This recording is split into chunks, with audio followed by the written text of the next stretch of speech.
me tell you something. Nick Cannon was really onto something with the drum line, because here we are, week 5. We thought we'd get all the answers to some of our area's biggest conference matchups. Entering week 6, though, we got a lot more business to take care of. Traverse City St. Francis coming off a blockbuster win over Boyne City, handing the Ramblers their first regular season loss since 2013. Before they celebrate a league title, though, Grayling also out to a 2-0 lead in conference play this year. So winners of this one give themselves a clear path to the league crown. Joe Trucco rolling with the Fridays. He played Saturday last week, but you know, he probably likes being back on those Friday night lights. 7-0 for Joseph. Vikings respond. Cam Summers takes it himself, 70-plus yards on this one, and it's looking like he's in trouble. He's got a hive of gladiators chasing him down. You know, Summers turns on that extra gear right at the end, gets past him. 2-point conversion fails, but it's 7-6. We got a close game. Glad second play on the next drive. Trucco again. It's only 60-plus, but he'll take it all the way. 14-6 at that point. Summers back to work at the end of that first quarter. He's going to punch it in to keep this one pretty even as far as touchdowns go. St. Francis still led, I believe, by that extra point. 12 seconds left in the half. Joe Coates finds Jacob Klinglesmith up the middle. He finds his lane, and he is up and gone. 28-13 at half for St. Francis. They go on to win by a final of 63-28. Remaining at number 1, no doubt, in Division 7. Boyne City still in the top 10 for Division 6 for this week, meeting up with a tough foe, the Glen Lake Lakers. You heard the drum line just a moment ago. They're an honorable mention in Division 6 as well, so this should be a good one. Boyne City on offense. Mason Garner to Luke Sage, 32 yards, diving into the end zone there, makes it 21-14 Ramblers at that point. You guys loving that? Well, no, that's the Glen Lake fans. They were not loving that. Next Laker possession, Jared Jackson passes. It's going to be picked off by Carter Wilmot. He's going to return it 25 yards. That's what we call a pick 6 in the business. Glen Lake put up some points, but Boyne City put up a whole lot more. They win this one in the end, 48-21. Matt Soltesiak there in the background narrating your game, by the way. Petoskey and Traverse City Central, the only remaining unbeatens in Big North Conference play. Winner takes a key lead in the league with a win at Curtis Field tonight. Trojan QB Cotton Reagan starts things off with a first down completion to Sensor Griffin, and then the Trojan D looks sharp early, dumping running back sensation Brent Murray. That guy sets all sorts of records, but Trojan stopped him there. But the Northmen get their offense going here. 20-yard reception by Drew Wilson. That was the start of a double-digit drive that ended with this nifty pass into the corner of the end zone. Garrett Lunthagen pulls it down from his main man, Evan Whitmore. 21-0, Petoskey was up. Trojans stay undefeated, though, atop the Big North. How'd that happen? They tied it at 21-all, went to overtime. They scored a touchdown. Petoskey did as well. Went for a 2-point conversion that they failed to complete. So Central wins it final 28-27. No TC teams at Thurlby Field this weekend. Kind of strange. TC West playing Ogama Heights. The Falcons celebrating homecoming before they leave the conference next year. Ogama on offense in the second, trying to get their first score. But 5'5" Lucas Sawoosh is there, kind of gets dragged down by the hips, but the hips don't lie, and neither does the interception. Justin Thorne now would respond. Gets picked off, the tip ball, gives the ball back to the Falcons. Caleb Ostrander now scrambles to his right. This ball is also going to get tipped. His running back, Zach Zettel, double Z, is there for the nice catch. At the 1-yard line now, it's Ostrander, does the QB sneak. Sometimes that works. Gets the Falcons on the board with a TD there, but a lot more TDs on the TC West side. They get their second win of the season, 49-19. To Benzie County we go. Bragging rights up for grabs when Frankfort and Benzie Central meet up in the rivalry game. That's a crossover between NMFC divisions. Opening Benzie possession, Bryce Brower passes to Austin Ross. Big connection on 3rd and 15, keeps the drive going, although it would stall. First Frankfort possession, Nate Frieswick. Quick zip to Matt Loney, and Loney is going to trot a good 45 yards or so to the end zone. 7-0, purple and white. BC. Well, Matt Stapleton, he likes that. He couldn't decide if he wanted to talk on his headset or not. 4th down on Frankfort for BC. 20-yard line. They hand it over to their running back, who then dips it up, but it's picked off by Loney in the end zone. Great on offense and defense. Got to play two-way football. 45-6. Panthers win it tonight. Back to the Leaders Division highlights. Kingsley on the road visiting Elk Rapids. 4 minutes into the second half. Stags up 28-6. They're about to tack on a few more. Nathan Shard to Nicholas Enders. And Enders gets to finish it off on the next drive there. Dips into the end zone. Takes a few Elk Rapids Elks with him. And later on, more Stags. This time Dan Gellis runs it on the far side of the field.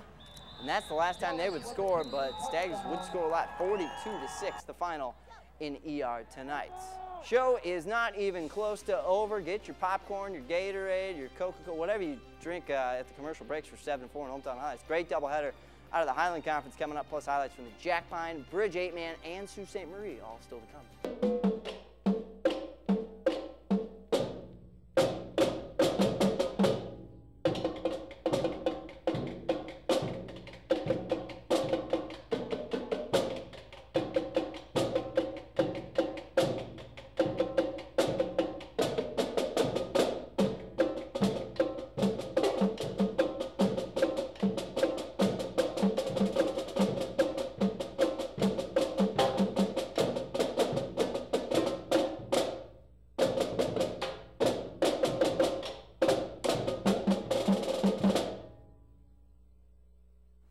We like to remix things up here at Hometown's High-Low, just focusing on the beats tonight of the drum line from the Glen Lake Laker drum line. Happy to have these guys in studio. Kind of like St. Ignace in the Ski Valley, Beale City as of late defines the Highland Conference.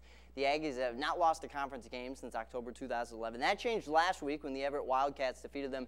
Huge result for McBain. The Ramblers still undefeated in league play. They control their own destiny, and they got a nice little shot there running down the field with the flag. Interesting note, they were the last team to beat the Aggies back in 2011 in that stat. Beale City hands off right away. Chase Rowland, we've seen him in a highlight or two. The touchdown at the middle. Back to work is Beale. Tucker Gross this time, like a pinball touchdown, I call this one. Goes right to left, straightens out. Either way, he gets home. That's all that matters, right? 40 yards total on the tape measure, 14-0 Beale. Second quarter, McBain's Seth Barnett runs up the middle, drops his shoulder to make sure he gets a little extra effort.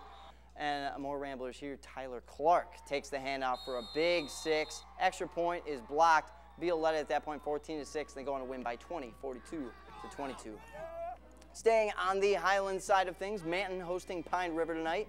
Pine River QB Mason Powell, perhaps you've heard of him in highlighters, who keeps the ball here for a 15-yard run. Manton's going to actually get penalized as well for holding and a late hit. That sets up PR inside the 10. They're going for a PR as in a touchdown. Powell again calls his own number, leading to the score. Good old number 2 picks up all 6. The 2-point conversion would fail, though. Manton leads 21-6 at that point. Brandon Cloth now runs up. Guy drops his shoulder for a first down. Get that extra effort. It pays off. Cloth then throws to Brad Dunn, zips that one in, setting up Manton to score, putting them up 28-6, and the Rangers go on to win an impressive one tonight. Well, might have been won 28-6 if our final was 21-0. Either way, big win for Manton. The Harrison Hornets, one of the 2 teams dictating pace in the Jack Pine Conference this season, on the road at Ross Common. Harrison punts it. Fowler Blaine hustles down the field, and a big hustle is going to lead to a big hit, forcing a fumble. You saw the ball pop out there. Harrison would jump on it, give him the ball right back in great field position. On offense, Brent Vites, Brent V, as we like to call him at the station. Numbers call, he gets the handoff, finds a hole, cuts to his right, hustles in the end zone. Now on 4th down by 2 touchdowns, but the Bucs aren't giving up. Donald Jernigan drops back to pass, finds TJ Muringer for a 50-yard to score. Good work by the Bucs. They didn't shy away. It was homecoming there as well. 37-28, though. Harrison, your winners tonight. Fun non-conference game tonight between 4-1 Inland Lakes and 3-2 Harbor Springs. The Rams defense clamped down on senior running back Ryan Howery, causing this fumble to pop out, which was picked by Noah Erxelben. Now that's when the Rams running game really started heating up. Starting with this 13, let's call it a 19-yard scamper to pay dirt by running back Jason Wixom. That made the score 35-14. Then Exelben then stuck again for the Rams, hitting running back Dylan Hopkins for a 5-yard loss. After that, more Rams. The double reverse touchdown run that had everyone looking in the wrong direction. Chris Kowalski making it 42-14. The Bulldogs get one more touchdown, but the final score read Harbor Springs 42-22. 2 teams out to 3-2 starts, looking for a playoff spot in the 8-man race. It'll be Bel Air and Pickford. Eagles looking pretty good to start. Jackson Goodwin finds Michael Neepoth. Casual stroll in the end zone, 14-zip. Panthers try to get on the board now. Ian Furyk overthrows a pass intended for Derek Eddington. Ends up in the hands of Thomas Huntington. Huntington. Again, Panthers, this time Furyk does find Eddington. Takes out the pylon and our camera girl. Next possession, Furyk decides to keep it himself. Sneaks it in. Panthers get on the board, 16-6 now. They're going for 2. Look at Furyk through the air to Eddington. Skying as high as that big bright light in the top of your screen. 2-point conversion is good, but Bel Air is real good. They get the win tonight on their home field, 37-26. How about some Sault Ste. Marie highlights? Packing their bags, heading southwest in the Upper Peninsula to play Gladstone. Second series at the Glad 10. Ryan Jones of the Blue Devils, 10-yard run, 7-0 at that point. And an 89-yard drive, 4 plays. Justin Fountain is going to be next on your screen to get in the scoring position. 19 yards on this attempt, and looks pretty graceful while he's doing it. 21-7, Devils at the half. Gladstone not going away. It is their home field. Maybe it was homecoming there. I don't know. I don't think our signal reaches that far. Ben Schwalbach to Jake Greenfield, 11 yards in the connection there, but Sault Ste. Marie, they celebrate in the end, 37-27, the final tonight. Send it over one more time to the Golden Lake drum line.